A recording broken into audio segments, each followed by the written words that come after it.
exploring the culture, the adventure, and the impact of martial arts. That's what Kung Fu Podcast is all about, and I'm your host, T.W. Smith.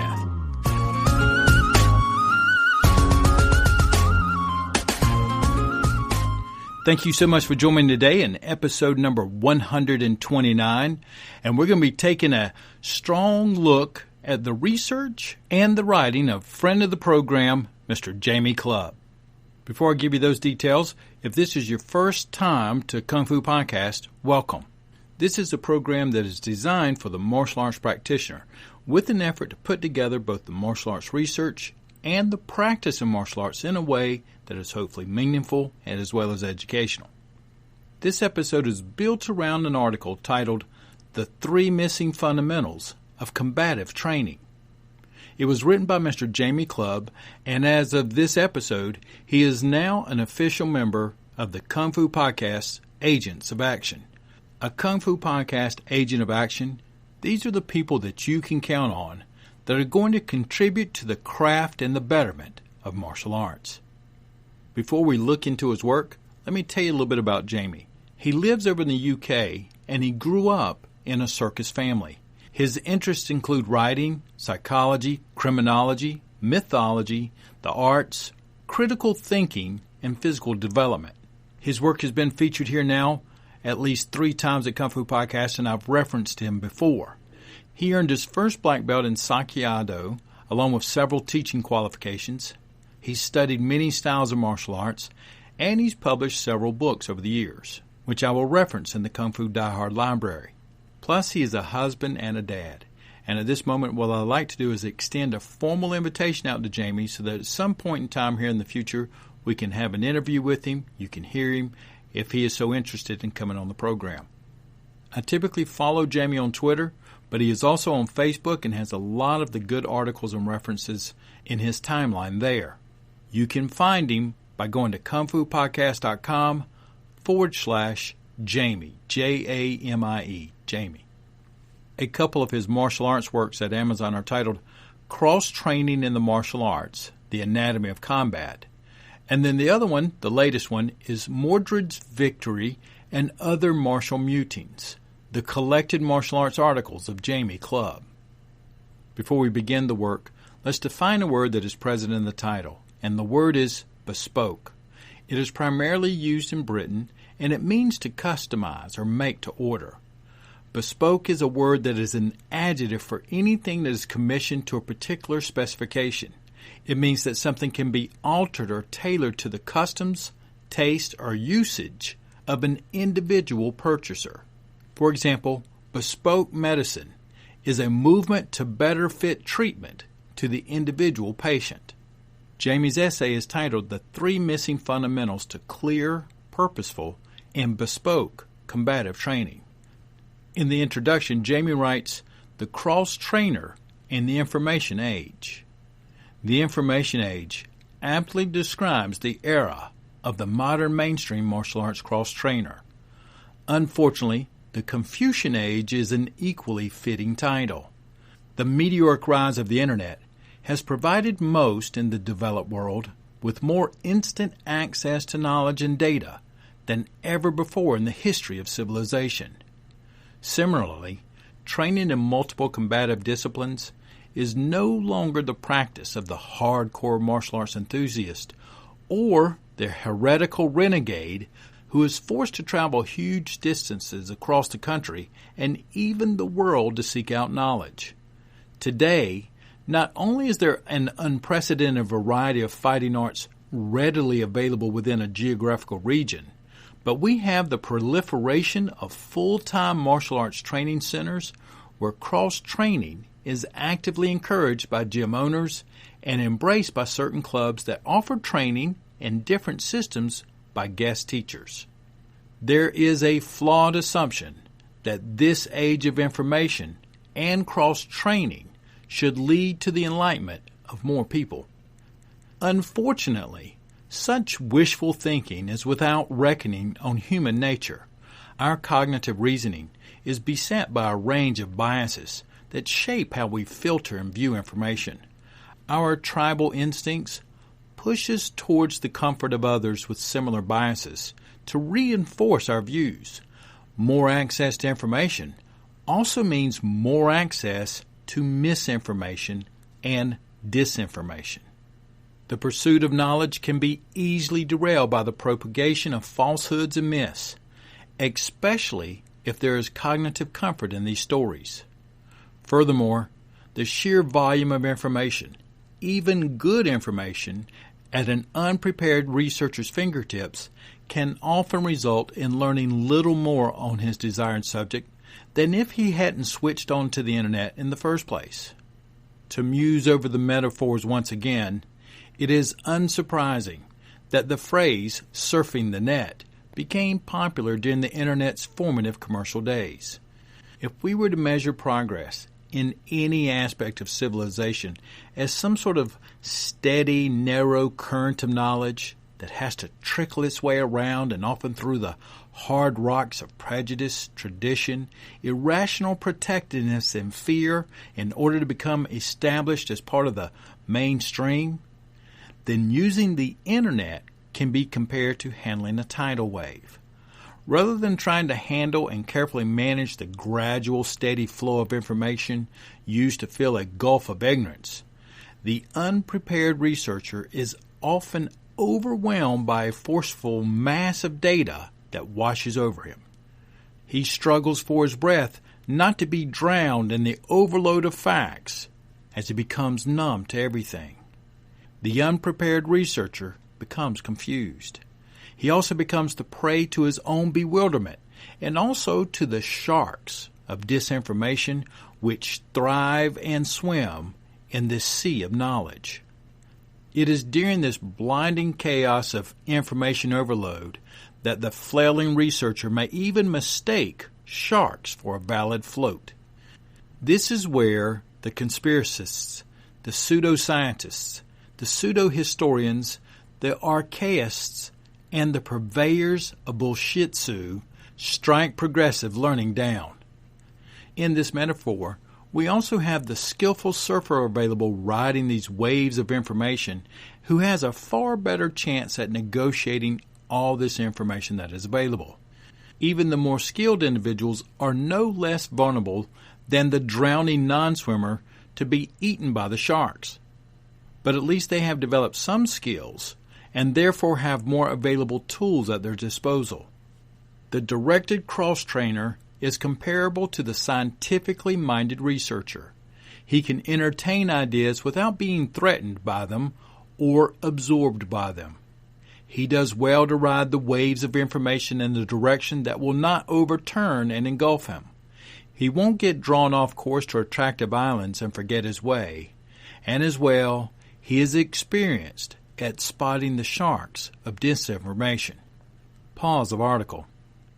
This is a wonderful example in Jamie's metaphor of how riding the waves of information and how much of this information your skills and understanding can make a big difference.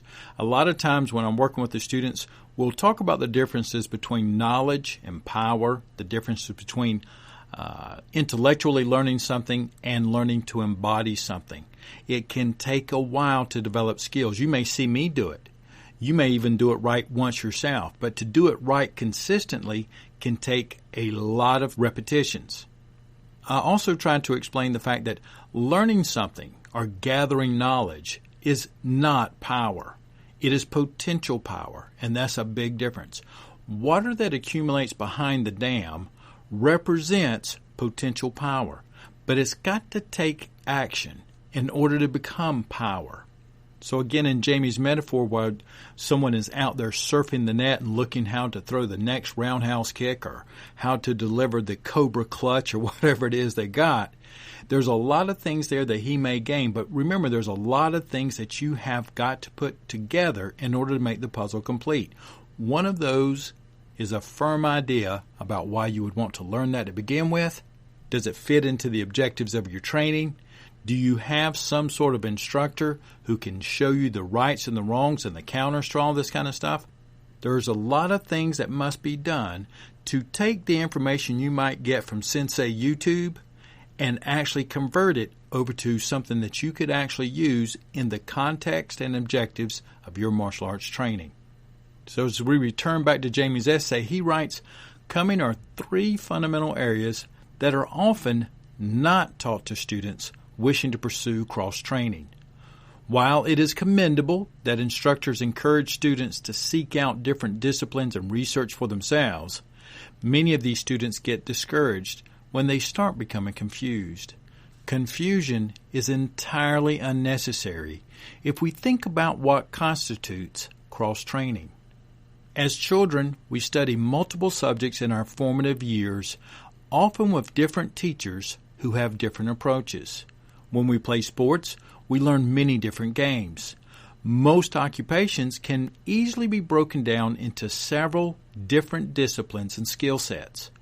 We know that historical martial arts practice, comprised of cross-training and comparisons, might be fittingly made with today's military. The tribal nature of martial arts has led to the creation of a structure that makes students and teachers often feel unsure and vulnerable again when they train outside their usual art. Others ride through this anxiety and even embrace other arts, sometimes completely abandoning old systems for new, but struggle to blend different skill sets. The first fundamental area that is not often taught in cross-training is clarification. There are several reasons why we find clarification missing from a typical martial arts class: suppression by governments, suppression by occupying powers, and prevailing tastes that have led many martial arts teachers to become creative in the way they have justified teaching violence. Desires to blend in personal views of religion and philosophy became so strong with the Asian martial arts subculture in the past century, many have come to accept a pseudo-history where martial arts were not skill sets simply designed to subdue and or neutralize the enemy. In the West, middle and upper class intellectuals felt a need to justify their training in violent activities such as boxing, wrestling, and fencing, and they welded on their own philosophical validations. Such validations were then made to retrospectively stretch back into a country's history, with the comparable 19th century Romanization of medieval chivalry in the West, Bushido in Japan, and Shia in China. Another motive to obscure the objectives of martial arts classes is the often commercial need to appeal to a wider audience and to offer more to retain students. Jamie writes how he goes about his teaching process, and he says, because of my emphasis on clarification, I make my teaching service-driven. I begin any course, be it a one-on-one or a seminar for a group, by asking my client what they specifically want and offer an honest answer as to how I can best fulfill that demand. If I agree to take on a client, I can then stick firmly to our agreed objective without risk of either of us deviating. I deviate and tangent enough within a subject, so I am grateful for those parameters to keep me in check. Jamie tells the story of how he was once asked by a small group to teach a martial arts course. The attendees really weren't sure what they wanted, but it appeared that their primary interest was to undertake a fitness activity. After they worked out a rough definition of what sort of fitness they were going to be doing, they agreed upon a combat conditioning course that was leaning toward Muay Thai. Everything is going well till one of the members made a passing comment about what they could do now if someone tried to attack them. The comment was made half-jokingly, but nonetheless, as always, the group immediately began a serious hypothesis of how they would apply the skills they were learning, and then followed this with an honest evaluation on whether they could A, remember them, and B, have the courage to use them. That entire conversation lasted about 2 minutes before Jamie interrupts. He begins to explain that per their agreement, the course they were embarking upon was not for self-defense. It wasn't really a Thai boxing course, but used aspects from this art as an engaging way to improve cardiovascular fitness, strength, and flexibility. Jamie explained to them that if they wanted to learn practical self-protection, he had a course that focused on that discipline. Jamie writes, "What put them off then, as it had done when I first offered it, was the two most important ends of the self-protection training scale. Good self-protection training consists of mainly personal security, non-physical soft skills, and at the other end, good self-protection training should include some form of pressure testing. Both are very simple and straightforward, but they are not necessarily comfortable. The non-physical soft skills can be boring and difficult to absorb for someone who doesn't have much interest in psychology, behavioral science, criminology, criminal law, or the adaptation of warfare and law enforcement strategies. Besides, they can also be difficult to apply and can override certain behaviors outside of the class. It is one thing to practice your combination work on the heavy bag or go through your katas, but it is another to properly assimilate a self-protection mindset into everyday life. Pressure testing is usually not popular with many who don't have a predisposition for this type of combat. Self-defense pressure testing should be a form of very intensive asymmetrical fighting, and that isn't usually a very pleasant experience." Pause from essay. Those few paragraphs are true in so many aspects of life. There are many people who will say that they want things, but they want it without the inconveniences. They want it without the struggle. They want it without the consistent sacrifice to earn it. And that doesn't matter what we're talking about, does it? People will say things like, "I want to be like The Rock," but not with the work. I had a 14-year-old who was in here not long ago who said he one day wanted to be a mechanic. But after looking into it further, he decided being a mechanic maybe wasn't for him because he didn't want to do the math.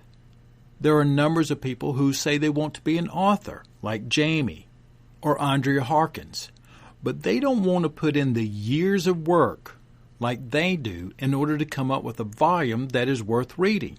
Then, even after it's written, taking years after that to sharing it and promoting it. As a traditional martial artist, we should know that most people say they want to practice self-protection, but without the loss of ego, which basically means getting your ass handed to you every now and then. The pain or the discomforts that you're going to go through in order to be at least confident that you might be able to do something. They always want to practice, for example, in the optimal conditions, flat surfaces, and usually with only one, maybe two contextual translations of how self-protection may be used. As an experienced martial arts instructor, I know that going in when I'm going to teach. Now, my job isn't to force them to do things that they are not physically, mentally, or emotionally ready to do, but it's not to let them off the hook either. It might take them 3, 6, 9 months, or 2 years to overcome their internal limitations. But they need to have encouragement and to know very clearly that there's more work to be done in order to improve their chances in protecting themselves. Jamie continues by writing, "Physical fitness is important in self-defense, but is largely a byproduct of punitive mental conditioning through various ordeals and the development of good physical hard skills. Many civilians don't really want actual self-protection or self-defense training. They just want to produce a physical expression against their fears of interpersonal violence. This is easily catered for by hitting pads and performing techniques on compliant partners.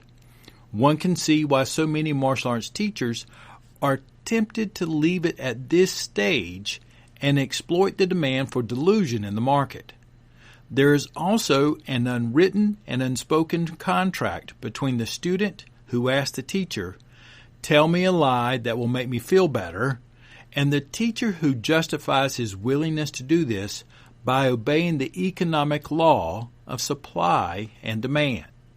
Be clear about the purpose and context of your training. It's a simple rule that is easily forgotten. Whether you are approaching a new class, training with a new teacher, beginning a certain exercise, or training a particular technique, the cross-trainer needs to be clear about his objective. He needs to be clear about why he is dedicating his time and energy into this particular area of study. It is naive to rely on even the best of teachers to take you exactly where you want to go. Unless the teacher is helping to manage your personalized cross-training program, he is going to have a different agenda. The instructor's job is to teach you the discipline you have chosen in his own way. If you are undertaking one-to-one training, he will tailor it more to your demands, but it is still a lot to expect him to understand how this experience will fit in with your overall martial arts education. Besides, you're going to want that instructor to teach you what he knows best. Let's give you an example. Imagine asking a Western boxing coach to improve your Muay Thai punching techniques. In principle, this might sound like a great idea. However, you are not really going to get the most of his experience and knowledge if you insist on having you both stand more square on, change footwork, and to limit upper body movements in line with the Muay Thai. Your purpose here is to train in Western boxing as if you are a Western boxer. Outside of the lesson is your time to put in the work to see how it applies to your Muay Thai game.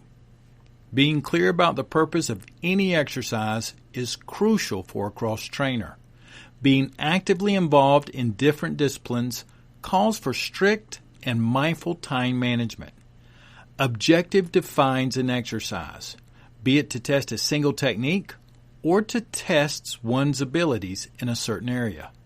If the agreed objective of a technique exercise is to, let's say, test the efficiency of a rear naked choke, then it is pointless to continue with another technique when the choke has been thwarted. A better use of time, energy, and resources would be to stop and restart. Unfortunately, the cognitive reasonings of the brain often takes a back seat once matters get heated in a physical situation. It is quite common to see a pressure test centering on a takedown defense deteriorating into a ground game. The same attitude should be carried over into your solo training. This is where a lot of the good work is done and also wasted. It can be mentally tough enough for most people to take the initiative to train properly outside of class in the first place, be it alone or with a fellow student. It is even harder to then apply cognitive thought processes to encourage greater skill development and continued learning outside of a classroom environment. The cross-trainer has to go beyond what has been prescribed in lessons. They need to do more than rehearse routines to fulfill grading criteria, and they need to do more than just improve their physical fitness. However, this takes a very special kind of effort, and a lack of commitment to this type of effort is what leads to the cross-trainer becoming confused with the various tools he has at hand. It is much less taxing on the mind to just lose oneself in the superficial demands of an undetailed workout. So the heavy bags end up being used as one-dimensional repository of any random move the student chooses to throw. Shadow boxing becomes a freestyle dance of favorite movements.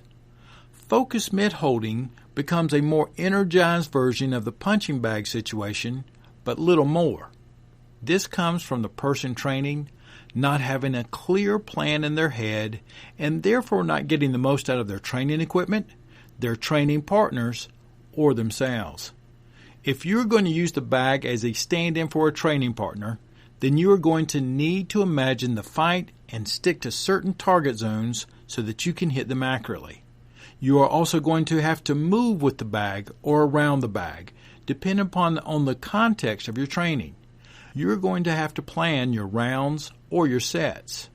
For example, is this going to be about technique, improving speed, or developing raw power?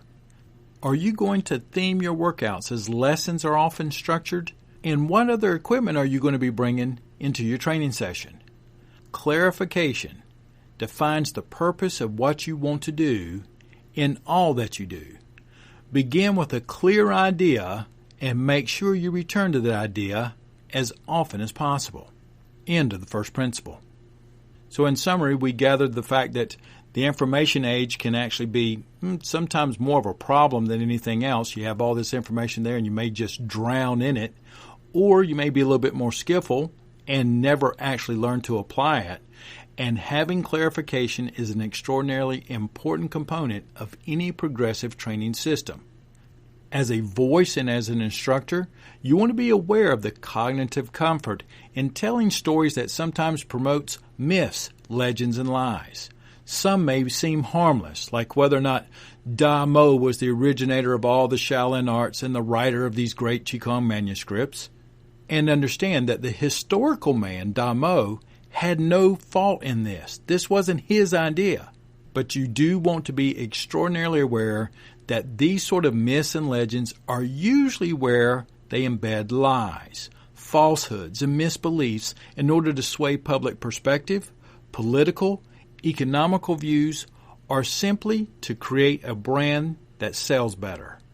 Be clear about your training objectives, and that is allowed to change with time, and in fact, I would encourage it. Soak into something for a while. We call it submergence training. Then let it go. See what you've learned. To the criminal acts of violence that are usually premeditated. The criminal wakes up, he knows he's on the hunt just pretty much by breakfast time. And we know that those sorts of mindsets have a certain psychology around them. And we've discussed those things and referenced them, and we will continue again in many Kung Fu Podcast episodes.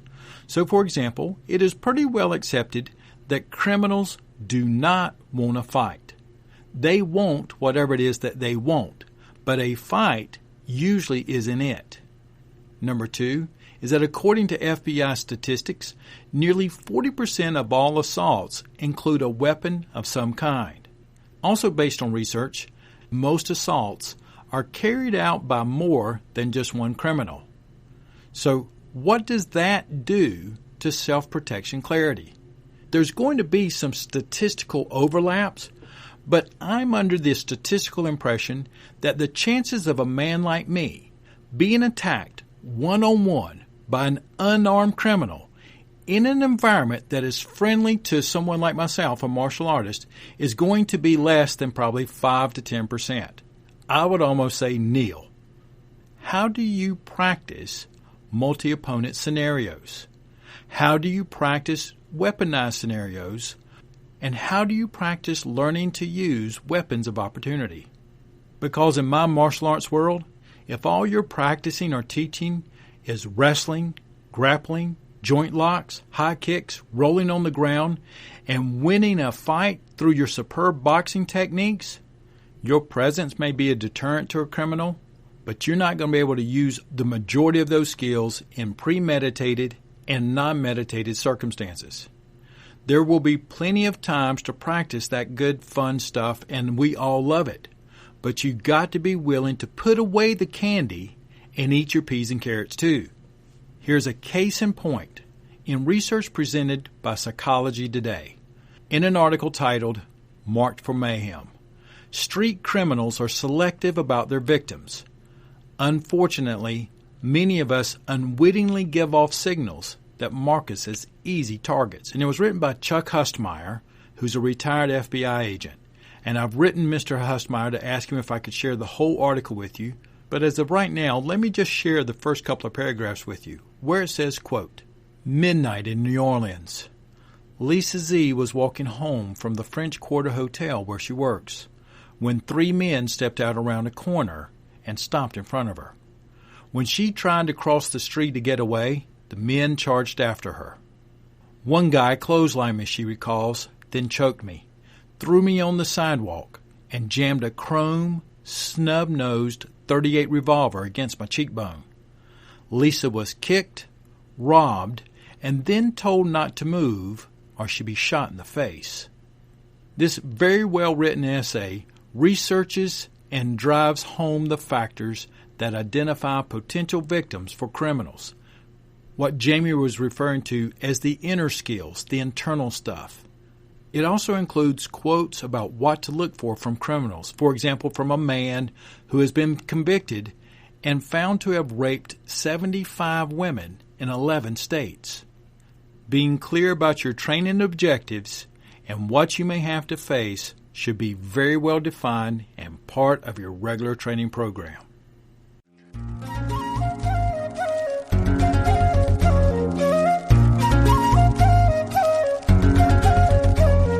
Exploring the culture, the adventure, and the impact of martial arts.